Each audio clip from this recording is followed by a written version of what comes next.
반갑습니다. 오늘 공부는 경희편 제52장 육도사생에 관한 공부를 하시겠습니다.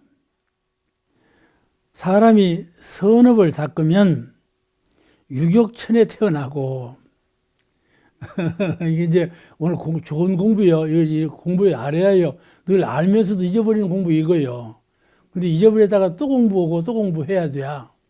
유격천, 이 욕계, 색계, 무색계가 있는데 욕계 안에 욕계라는 건 하고자 하는 마음이 있는 세계. 하고자 하는 마음이 있는 세계. 욕심이 아니요. 욕심 욕자가 아니고 하고자 하는 욕자가 따로 있어요. 하고자 할 욕, 욕심욕 이 두 자가 있어요. 욕심욕이라는 건 욕자 아래 가서 마음심이 있는 것은 욕심이라는 욕자고 하고자 한다는 욕자는 마음심이 없는 자예요. 응? 그 욕계예요. 그런 욕계, 하고자 할 마음이 있는 세계 욕계예요. 그런 선업을 닦으면 유격천에 태어난다. 그 말은 욕계에도 천상세계가 6이 있어. 28천, 33천 그러잖아요. 천상세계는 28천이다, 33천이다 그렇게 말하는데 전에도 말씀 한번 드렸어. 그런데 그 욕계에 속한 천상세계가 6개가 있다니까.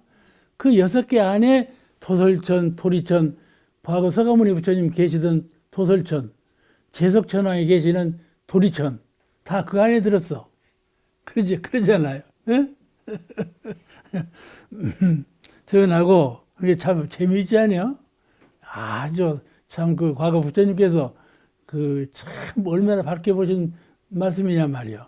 이렇게 이렇게 밝히신 거야. 누가 이런 천상세계 이런 세계가 있는 줄 알았겠어요. 근데 닦으면 유격천에 태어나고 선정을 닦으면 색계천과 무색계천에 태어난다. 그래서 선을 닦고 무시선, 좌선, 무시선, 수시선 이게 선을 잘 닦아서 마음 공부를 훌륭하게 하면 색계천, 욕계, 색계, 무색계는 색계의 천상세계, 무색계의 천상세계까지 태어날 수 있다. 그런 가능을 말씀하셨어요. 그게 천도예요, 그것이. 천도의 세계. 아시겠죠? 천도의 세계. 그 천도의 세계는 간명하게 말하자면 낙이 많고 또는 낙밖에 없고 그런 세계예요. 우리가 일상수용 이론상 서원문에서 은생어해 해생의 은을 아시죠? 은생어해 해생의 은. 은은 어디로부터 나오는가? 해에서 나온다. 아, 그런 말씀이 있지 않아? 우리는 은혜는 은혜에서 나오는 줄 알았는데 은혜가 해에서 나온다. 왜냐? 마음 자용. 해의 경계를 당할지라도 내가 그 해의 가운데 은혜가 있음을 발견해서 보은을 하면 해가 은혜로 바뀐다. 아시겠죠? 자녀를 두었는데 참 망랭이요. 망랭이요.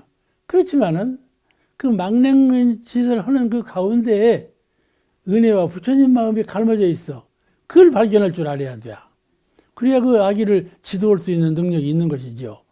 그와 같이 은생의 해, 은혜라는 것은 해 가운데 있다. 그걸 알아요. 응? 그렇다면 항상 우리는 이 세상은 고해라고 싶지 않았어. 고해라고. 고밖에 없는 것 같은 생각해 보면은 고밖에 없는 것 같으지만은 그 고 속에 낙이 있어. 고 속에 낙이 있다는 말은 무슨 말이냐? 너가 마음을 수양, 연구, 취사, 사막으로 잘 그 일을 해 나가면 고가 아니다. 고는 전부 은혜로 바뀌는 거다. 이렇게 가르치신 거란 말이에요. 고가 정해져 있지 않아. 아, 세상은 고해다. 이건 틀린 말이에요. 아시겠죠? 내가 3대력으로 얼마든지 은혜로 바꿀 수 있고 또 세상은 전부 은혜다. 이거 틀린 말이에요. 아시겠죠? 마음이 들어서 얼마든지 고해로 바꿔지는 거다. 그 말이에요. 그 능이성 유상, 능이성 무상 그렇게 말하는 거야. 능은 능히 할 수 있는 그런 세계, 정해지지 않는 세계예요. 그래서 사람이 선업을 잘 닦아서 선정을 잘 닦으면 욕계를 벗어나서 색계천, 무색계천에도 태어날 수 있다. 이게 천상세계를, 천도의 세계를 밝히신 거예요. 그 다음 인도.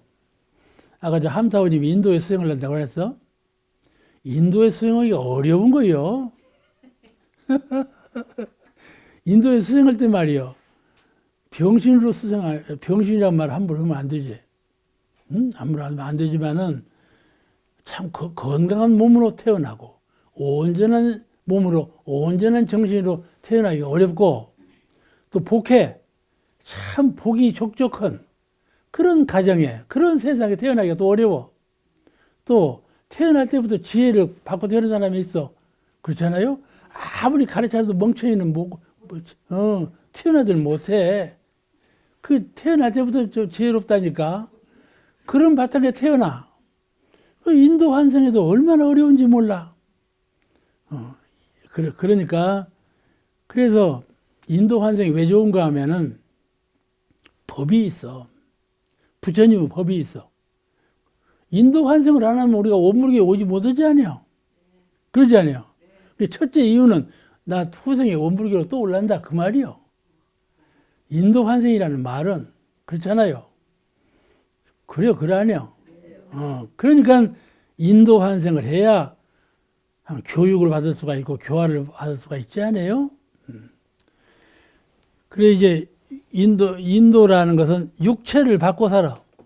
육군, 안입이 쓸수는 육군을 딱 입고 싸워. 이게 딱 물음 써.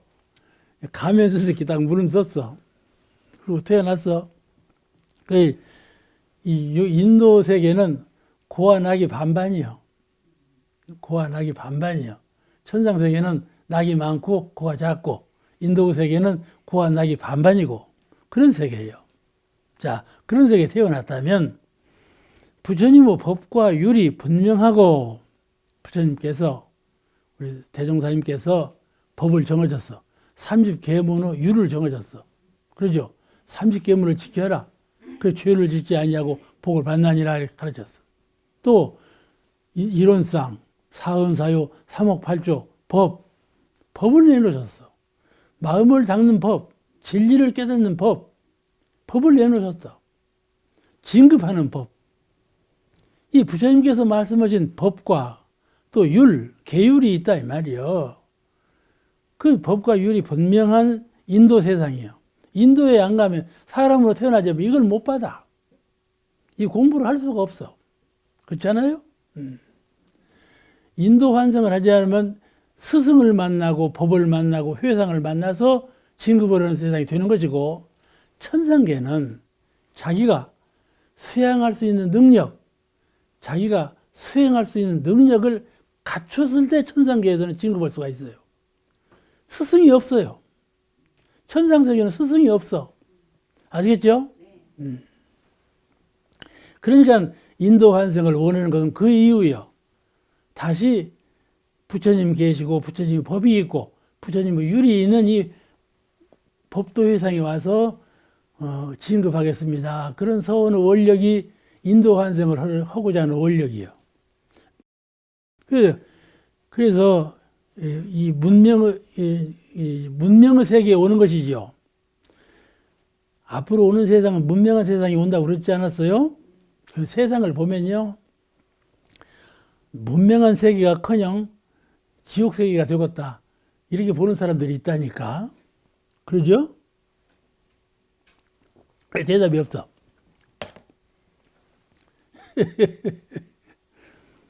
사람들 하는 짓거리를 보면 죄밖에 생겼다. 이렇게 말하는 사람이 흔히 많다니까. 그래서 어느 분은 그렇게 말을 해요. 세상에 저 짐승의 세계도 영감이 있어. 다 속삭이고 알아차리고 이렇게 사는데 인생 그래서 잘 살아. 우리가 볼 때 새들도 평화스럽게 잘 살고 다 잘 살아. 근데 우리 인간의 세계는 보면 그냥 서로 그냥 투쟁을 하고 그냥 시기모략하고 사는. 그게 뭐냐 인간 세계가 이거 도탄에 빠질 것 아니냐 이렇게 본단 말이야. 새는 10년, 1000년 살아도 새로 살 것이지만은 인간은 더 나빠질 거다. 이렇게 충돌하고 그러니까. 이렇게 보는 분이 있다니까. 앞으로 인간 세상은 참 지옥세계가 올 거다. 문명세계로 하는 것이 아니고. 그런데 말이죠. 여기서 잘 봐야 하는 거야. 좀 시끄러운 가운데 문명해지는 거야. 그죠? 예? 문명해지려고 시끄러워지는 거야. 옛날에는요, 죄를 지어도 그냥 묻어놔 버렸어요. 임금님이 죄 지어야 그 죄인가요? 죄 아니에요. 요새는요, 대통령이 죄 지어봐요. 형편없어요. 그렇잖아요. 시끄러워져. 그 대신 문명해지는 거단 말이에요. 옛날에는요, 참 전쟁을 하고 몇 백만 인구를 그냥 학살하고 죽여버리고 그러지 않았어요. 지금 어디 그래요? 아무리 시끄러워도요, 그렇게 되는 거. 그런 문명은 다 지나가 버렸어요. 왜냐하면 시끄럽기 때문에 그래요. 반란이 일어났어요, 반란이. 저 서민층에서 가난한 사람이, 저 아랫사람들이 반란을 일으켰어요. 이따위가 뭐냐? 그렇잖아요. 그러니까 시끄러워진 거예요. 그래서 문명한 세계로 진급하려고 시끄러운 거니까 자꾸 문명해진다, 그걸 알아야 돼요. 그러니까 마음 공부를 안 하면 자꾸 도태돼요. 마음 공부를 하면 자꾸 진급해. 문명한 세상은 마음 공부하는 사람을 존경하고 마음 공부하는 분이 잘 되는 세상이에요. 그러니 마음 공부가 얼마나 중요합니까? 그러니까 인도 환생은 앞으로 참 문명세가 어느 분은요, 그 잠자리 같이 돌아다니는 뭐라고요? 요새 그런 거 사진도 찍고 그러지 않아요?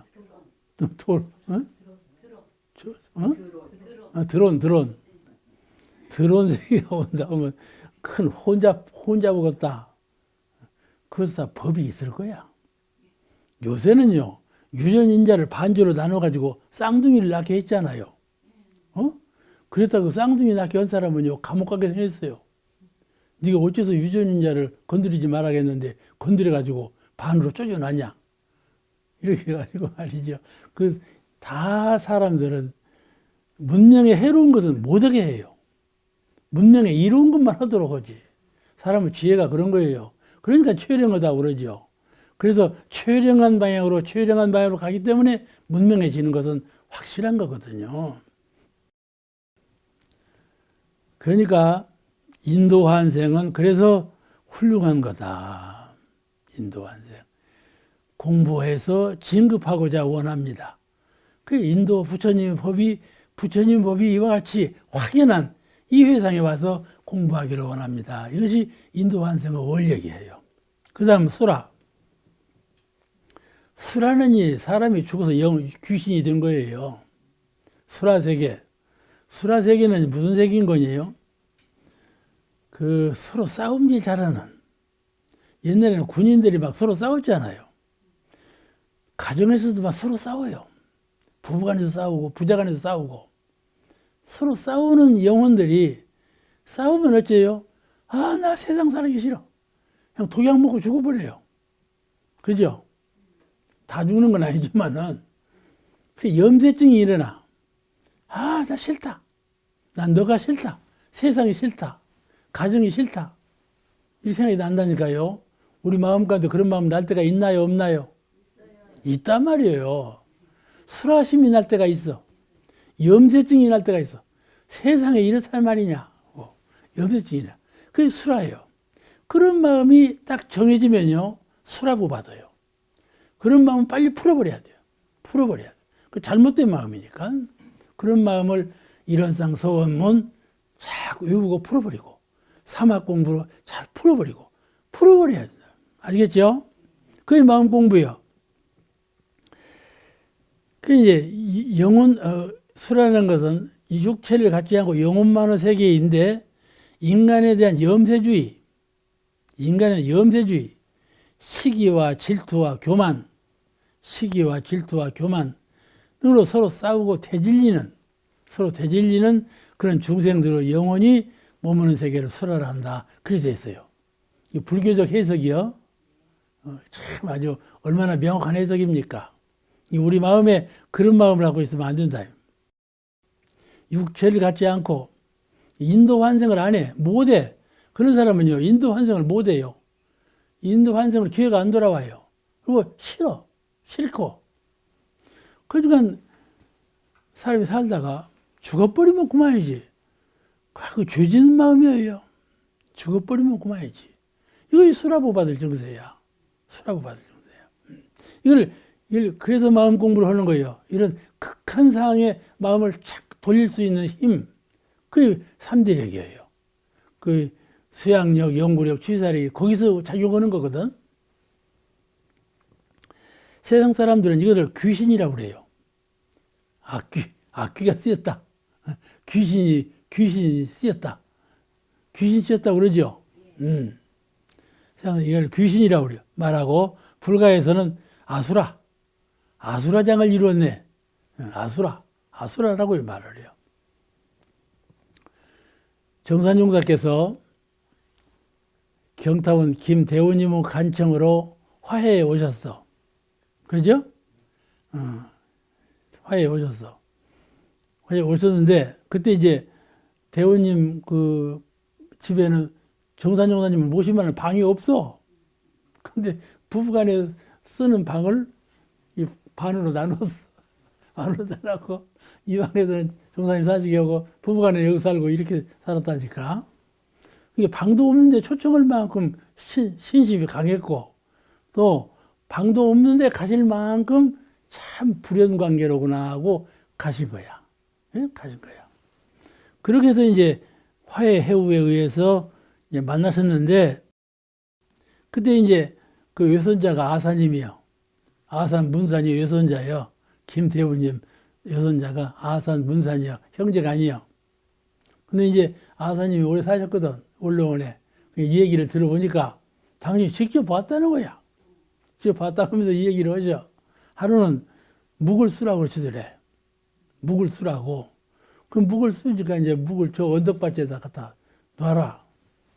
놔라 했는데 밤이 되니까 그냥 못이 막 훌훌훌훌 막 소리를 내면서 오더래. 이 도깨비 불 같이 오는 거야. 그래가지고 묵을 막 훌쩍훌쩍 먹는 소리가 막 들렸대. 묵 먹고 있네. 그랬대. 아사님이, 묵 먹고 있네. 이게, 이게 표시가 나게 했겠지만은, 참, 그렇게 느껴졌다. 그래요. 그게 수라보예요. 이게 몰려다니는 귀신 떼. 그러죠? 안 봤으니까 다 모르지.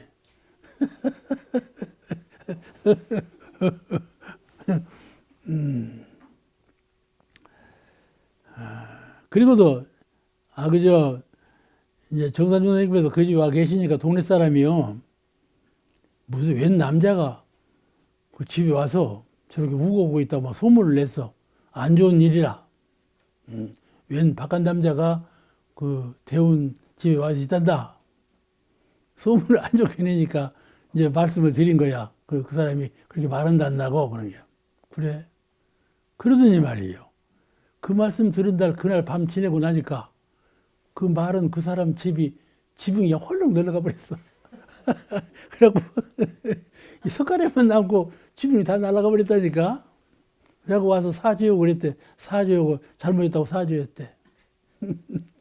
그렇게 그 화해리 가서는 여러 가지, 그리고 또 물감을 사오라고 하시더래요. 동창 문을 열어놓고 방바닥에다 물감을 이렇게 파란 물감을 이렇게 바르면 하늘이 파래지고 노란 물감을 바르면 하늘이 노란해지고 그러더래. 아사님이 그러더라니까. 그러셨다고. 이게 신통이라고 하는 것인데, 신통 이적이라고 하는 것인데, 이런 세계는 말할 수가 없어요. 우리는 그걸 배제하니까. 이건 우리 인간 사회에 인도 정의에 부합되지 않는 일들이요. 이런 일을 생김으로써 인도 정의에 오히려 반대되는 안 좋은 일이 막 생겨나요. 그러니까 이걸 배제하는 건데, 그리고 정신이 온전한 정신 상태에 일어나는 것이 아니에요. 나도 모르는 가운데 현실세계에 일어나는 것이에요. 정선님께서 그렇게 말씀하셨어요. 내가 그렇게 헐락해 도는 것이 아니다. 응? 일심으로 주문을 외우고 있으면 그런 현상이 나타난다. 이래 말씀하신 거야. 그러니까 말이죠.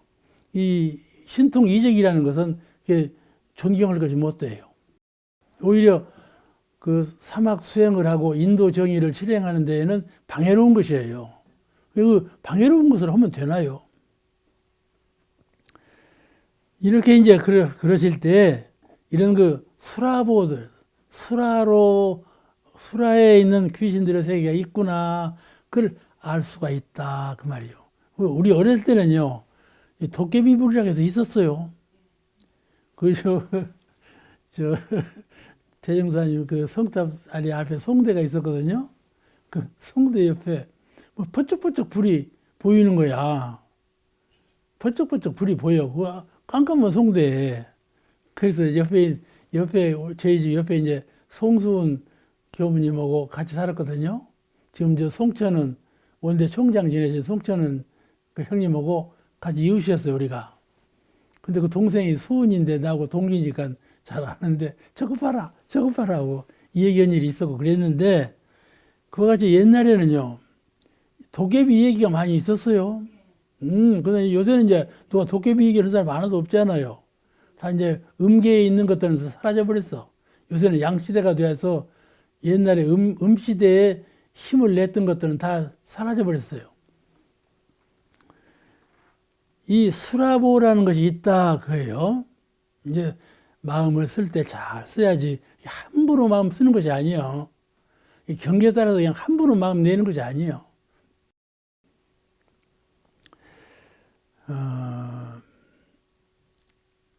그 축생이란 뭐냐면 축생 다 아시죠? 불교에서는 축생을 방생으로 고쳐서 사용해요. 축생이라고 하지 말고 방생이라고 하는 것이 옳다. 방생이라고 하는 것이 옳다. 이렇게 말을 해요.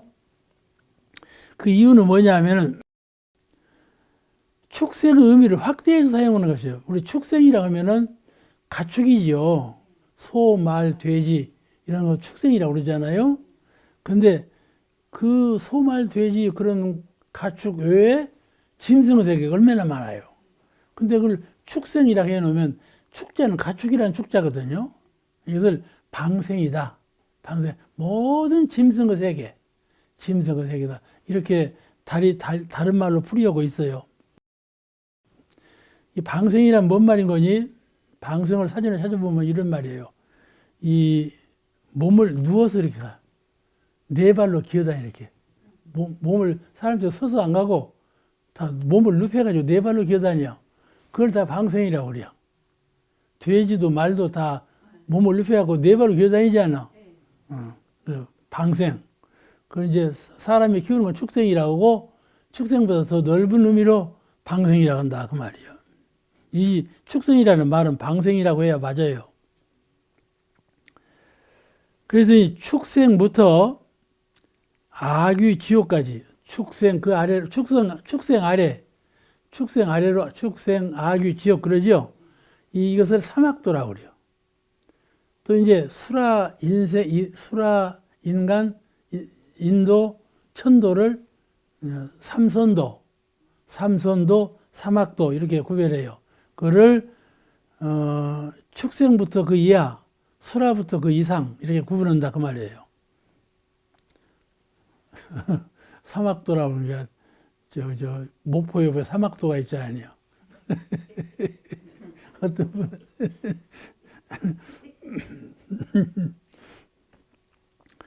그 다음에 이제 악귀란 축생 다 아시겠죠? 악귀란 토굴이나 일광이 비치지 않는 곳에서 굴이 있죠, 토굴 비치지 않는 곳에서 살면 먹어도 사는 것인데 이 세계는 먹어도 배가 부르지 않아. 먹어도 배가 부르지 않아. 허덕거리며 불만족 세계를 말한다. 늘 먹으려고만 해요. 치우려고만 하는 것이죠. 그런데 실제로 무엇이냐면 고름 먹고 사는 것들. 고름, 또 피고름 먹고 사는 거 있지요. 또 피를 빨아먹어. 피를 빨아먹는 거. 뭐가 있는가? 피를 빨아먹는 거. 모기가 있잖아요. 모기. 그러니까 이런 등속을 아귀라고 그래요. 아귀. 고름 먹고 사는 건 뭔가요? 아니, 썩은 똥 속에서 사는 것들 있지. 그런 것들 전부. 전부 말하는 거야. 아귀라는 것은 그런 것들. 고름이나 피를 빨아먹는 아귀. 부패한 음식. 부패하는 초파리. 부패한 음식 속에 사는 것들 있죠. 또 분비물, 똥 속에 사는 거. 분비물. 이런 걸 먹고 사는 것들을 아귀라고 그래요. 아귀. 아시겠지, 아귀? 그러면 지옥. 지옥은 땅 밑에 산다, 그 말이지. 지옥. 땅 밑에서 전혀 해가 뜨지 않는, 그래서 사는 것이죠. 땅 밑에 살며 극한적으로 어두워. 해가 안 들어오니까 어두울 수밖에. 어둡고, 거기가 이제 땅 속이니까 땅이 뜨거우면 같이 뜨겁고, 그럴 것 아니야? 땅이 추우면 같이 춥고, 괴롭고 구속받는 삶을 계속적으로 하는 중생이에요. 땅을 벗어나서 살 수가 없어. 그러니까 공안 계속되는 것이지요. 이거를 무간지옥, 화탄지옥, 도산지옥, 8대 지옥이 있다고 그래요. 나누면은 무간지옥, 도산지옥, 화탄지옥. 이 땅속에는요, 뜨거워서 못 사는 것도 있어요. 거시라니까요. 비만 오면 나오거든. 그리고 나와서 죽어버려. 그 이유를 모르겠어, 내가. 아이고, 저 비만 오면 땅속에 가만히 있다가 살지. 지가 못 들으면 밖으로 나와서 죽어버리는가. 비만 오면요, 이것들은 나와고 밖에 나와 죽어버려. 나하고 그 의심거로 생각하는 분이 여러분 있어. 저것이 왜 그러는가? 무엇인가 고통이 있을 거야, 아마. 비 오면 받는 고통이 있어. 그냥 고통을 면하려고 나왔는데 죽는 거예요. 그러겠죠? 이유는 모르겠어, 무엇인지를. 비 온 후에요, 버섯이 꽃 피더라니까? 이만한 버섯이 꽃이 활짝 피었어. 그래서 사진 찍어 놨다니까?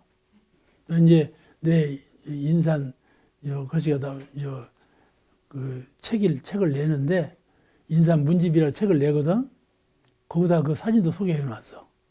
그래서 그날 상산 종사님 49년 옛날인가? 그날 비가 와고 그 꽃이 피었거든. 그래서 상산하라고 시차하였고 올라길이 웃고 그랬는데, 그러게 버섯 꽃 피는 거 처음 봤어요. 그것이 도감에도 없고, 도감에도 버섯 꽃 핀 건 나 못 봤어. 근데 그 버섯이 꽃이 활짝 폈다니까. 이와 같이 세상에는 참 이변적인 것이 참 많아. 생각으로 굴리지 못할 것들이 많아. 것이라니까 어째서 비 오면 밖으로 나가고 꼭 죽는가 모르겠어. 화두가 안 풀려. 틀림없이 괴로우니까 나왔지. 지가 즐거우면 나왔겠어요? 괴로우니까 나온 것이죠. 그러나 나왔으나 죽음을 면치 못하게 된다, 이 말이지. 그런 세계가 지옥이요. 지가 좋은 데로 가고자 하나 죽는 일밖에 없어. 고에서 고요. 지옥이라는 세계는 고밖에 없어. 그런 세계예요.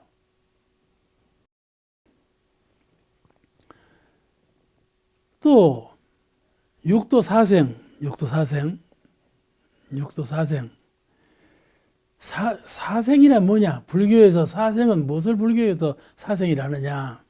지금은 이제 불교도 말이 많이 바뀌었어. 기독교도 그래요. 요새는요, 채널을 이렇게 돌리면 불교, 이렇게 돌리면 원불교, 이렇게 돌리면 기독교, 그러잖아요. 다 배워, 이렇게 배워. 가만히 앉아서 배워. 그래가지고 자기 교법에 자꾸 부합시켜. 자기 교법에 조금이라도 모순성이 있다고 하는 것은 말로 바꿔. 보완을 해요. 그래가지고 지금 하고 있어요, 다. 옛날에 순수한 기독교, 순수한 불교 이제 찾아볼 수가 없어요. 다 종합불교, 종합기독교가 됐어요. 그렇잖아요? 그런 것을 이제 우리 원불교가 이제 시효에 이렇게 딱 가장 원만한 종교로 탄생한 거이죠.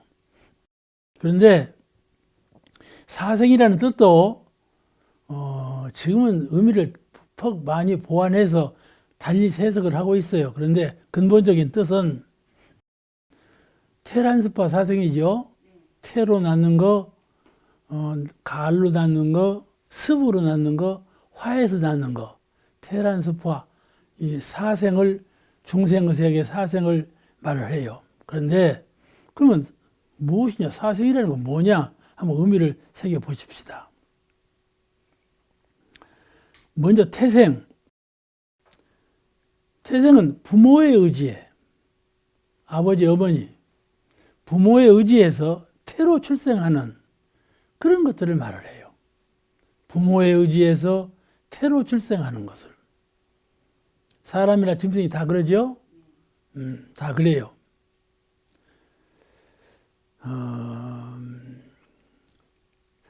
사람, 소, 말, 돼지, 또 뭐 있어요? 호랑이, 또 토끼, 또 하나 들어봐봐. 고래. 고래도 짐승이요. 고래도 숨을 쉬고 살아. 다른 물고기들은 숨 쉬고 살지 않는데 고래는 숨 못 쉬면 죽어. 그러잖아요?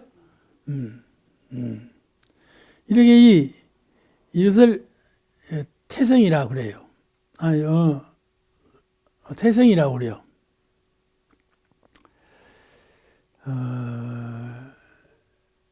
물고기 중에 새끼로 낳는 물고기가 있어요. 새끼로 낳는 물고기가 있지만 실은 알이 먼저 생긴 후에 새끼로 나오는 거예요. 물고기가 낳을 때 새끼로 낳는 것이 있대요. 나는 모르겠어요. 있는데 그것도 실은요. 알이 먼저 되고 알에서 새끼로 되어가지고 밖으로 나오는 거예요. 그러니까 난생이요. 그거는. 그런데 고래는 태생에 속한다. 고래는 알로 낳지 않아. 태로 낳아. 그리고 숨을 쉬고 살고. 그러니까 물속에 살지만은 짐승하고 똑같아. 그러죠? 그게 이 요소가 다 있다니까. 바닷속에 살지만 육지에 사는 것도 같은 요소가 들어있고. 이렇게 중간자가 다 있어, 이렇게. 이 진화론이 형성되는 거예요, 진화론이. 이렇게 발전되어서 진화론이 말이 되는 거예요.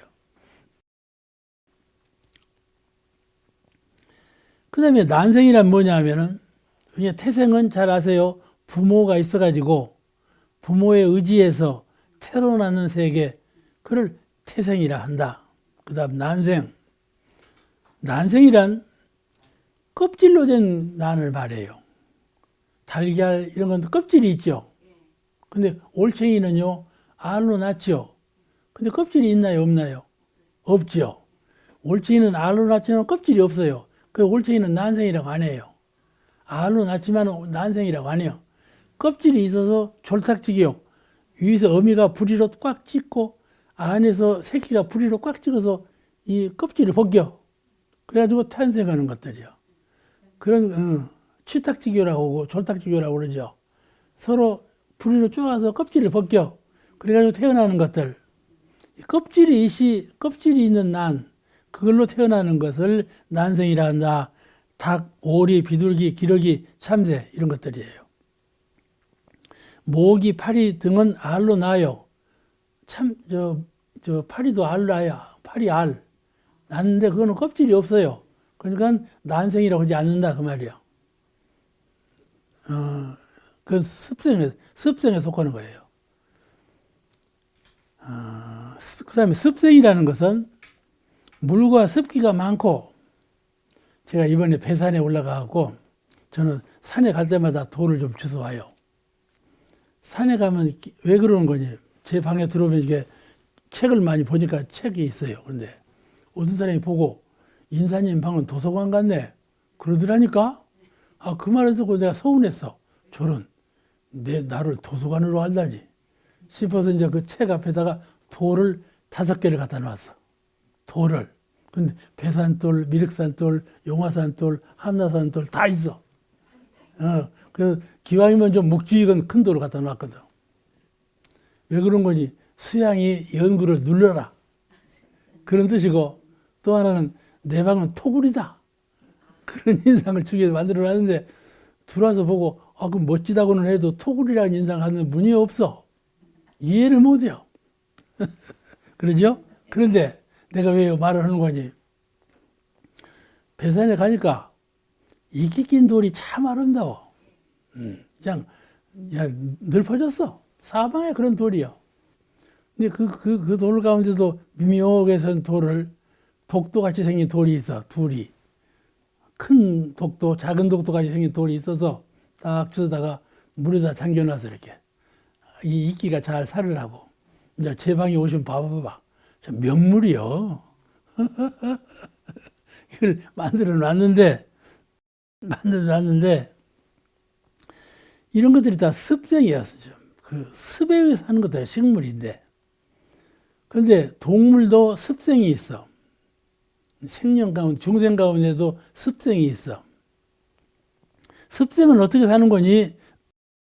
물과 습기, 이 이끼 같은 것은요, 물과 습기를 보장해줘야 이끼가 살아요. 잠시서 떨어지면 죽어버려요. 이 물과 습기가 있는 데서 이제 나는 것이죠.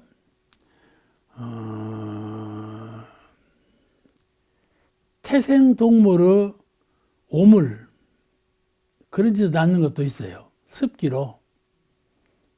그러니까 사람이나 말똥이나 이런 데서 생겨나는 것도 있죠. 예, 바닥이 많아요. 습생으로 생기는 것들이. 그런 것들이 있으면 그냥 자연적으로 생겨. 가령요, 항아리에다 물을 담아놓지 않아요? 그럼 오래 두면요, 거기서 이제 뭐일까 생겨. 물것이 생기고 그냥 자동적으로 생겨나요. 그게 습생이에요. 물기가 있고 습한 곳에서는 자동적으로 생겨나는 것들. 그리고 부모가 있어서 생겨나는 것은 아니죠. 자동적으로 생겨나, 습기만 있으면. 그것들 있죠? 그런 것들이 다 뭐냐면은 모기, 파리, 메뚜기, 개똥벌레 이런 것들이요. 지렁이는요, 반주로 딱 끊으면요 2마리가 돼요. 사람은 반주로 끊으면 죽어버리잖아요. 지렁이는 딱 끊으면 안 죽고 2마리가 돼버려요. 그 지렁이는요, 그 이상 맥락이 생긴 거예요.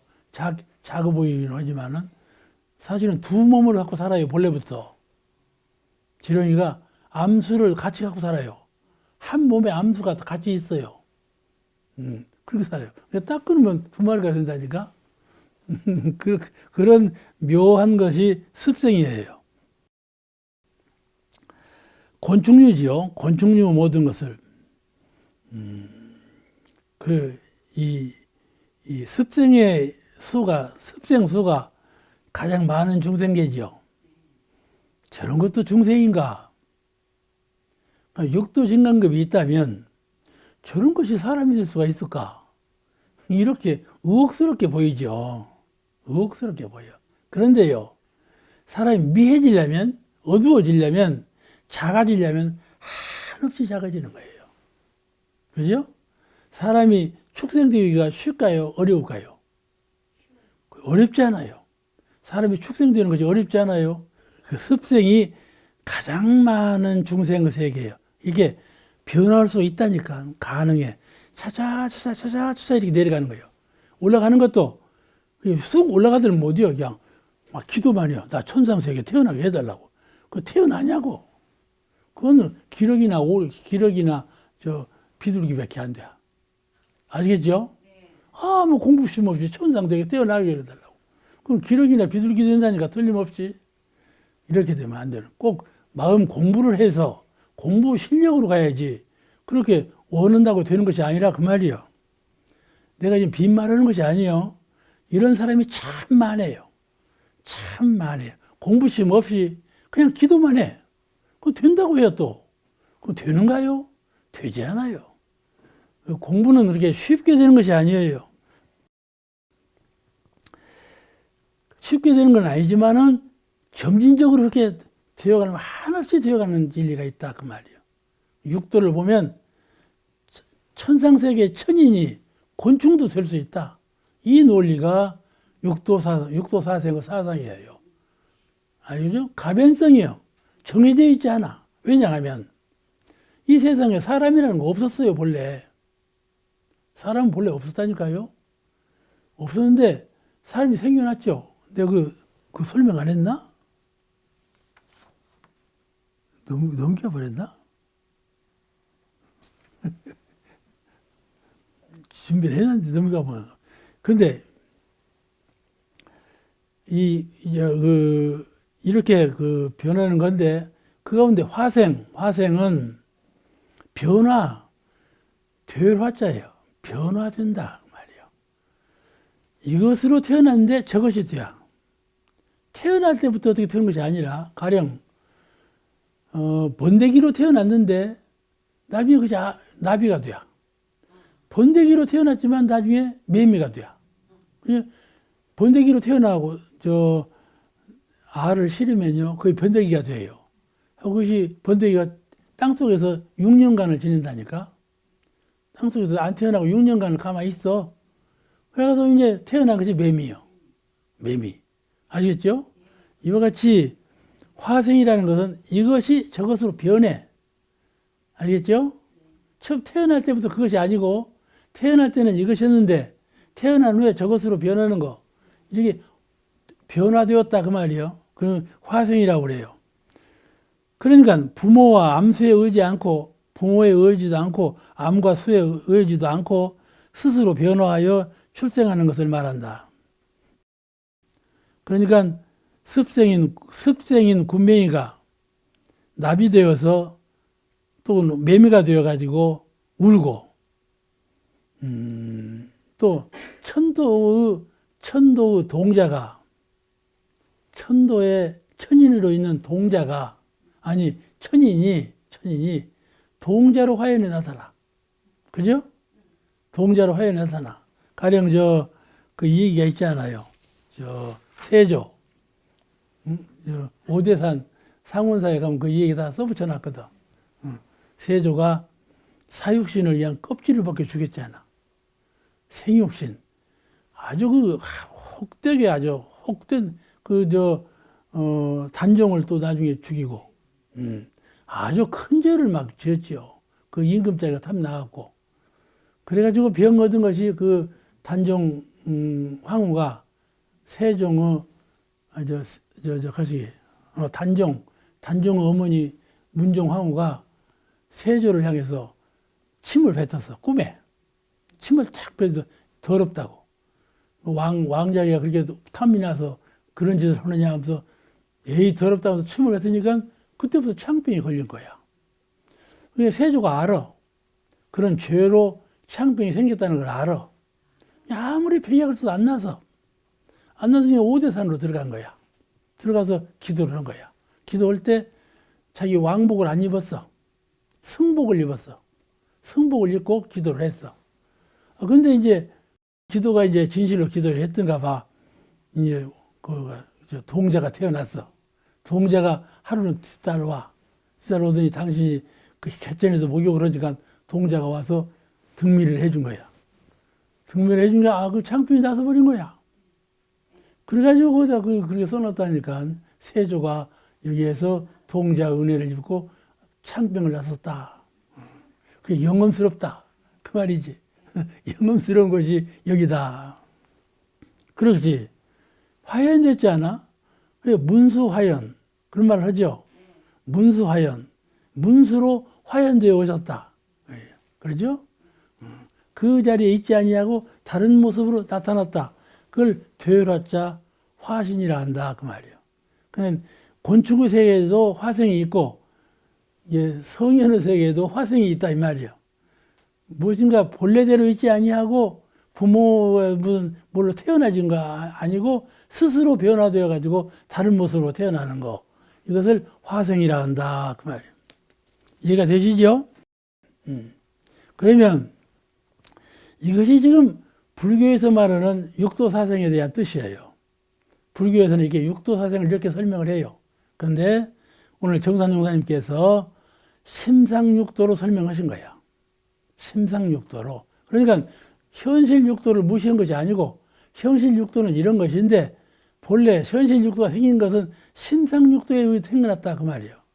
그러니까 육도라는 건 있는 것이 아니라는 게 본래 인간도 천인도 축생도 다 본래 있는 것이 아니에요.